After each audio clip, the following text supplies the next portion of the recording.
G'day, this is Deb from the Geelong Gaol Museum, back with another museum spotlight.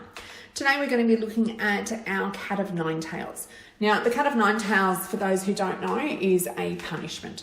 So this was a punishment tool that was used in addition to the regular sentence. So it's usually used on convicts who were already under sentence who had done something else wrong.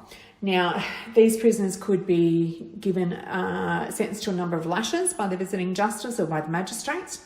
They could be ordered to have the leg irons placed on their legs. They could be ordered to be placed in solitary confinement. They could be placed on bread and water.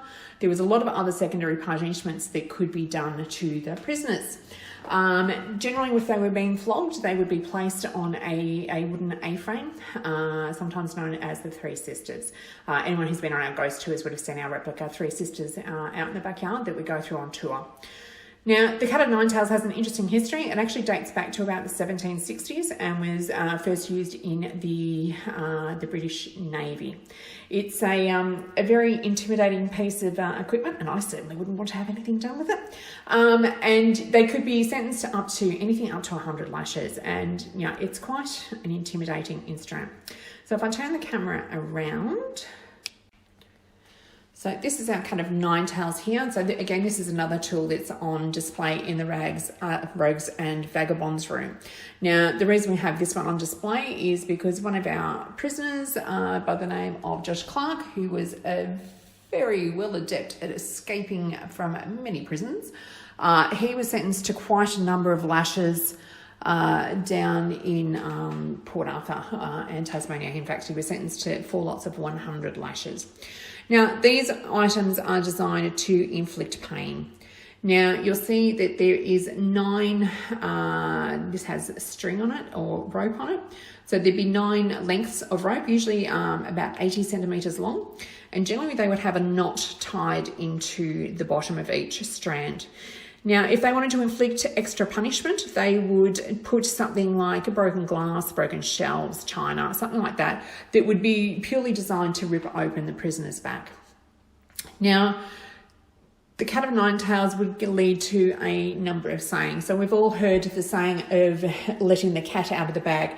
And this actually refers to the cat of nine tails, and especially to its use on ships. So it was usually stored within a bag when it was being used. So by being struck with the cat, you'd have to let the cat out of the bag to inflict a flogging. The other saying that many people will know is not enough room to swing a cat. Now, this also relates to the use of the cat of nine tails, especially on ships, and having enough room around the prisoner and for the person who's doing the floggings to actually have enough room to swing the cat to adeptly, add that punishment. Now, I'm not exactly sure when the final flogging here at the Geelong Gaol happened. I know there's one around the 1890s, but the final flogging in Victoria took place in 1953 at Pentridge Prison on a prisoner by the name of William O'Mealy. And he was the last prisoner, I think, in Australia to have a sentence of flogging and lashes. Now, there was a slightly different option that a lot of times they used on the younger children, or the younger boys, which was known as birching. And this was a very a long, thin piece of birch that would be struck across the buttocks, the bare buttocks of these younger prisoners for the same sort of reason. It was a secondary punishment when they'd done something wrong. But that's just something else that's here in our collection at the Geelong Gaol Museum. If you have anything that you would like me to put a spotlight on or to go into in a little bit more depth, please feel free to shoot us a message on our Facebook page, Geelong Gaol Museum, or you can send us an email at info@geelonggaol.com.au or jump on our webpage at www.geelonggaol.com.au, and we'll happily try and accommodate you. That's it from me for now.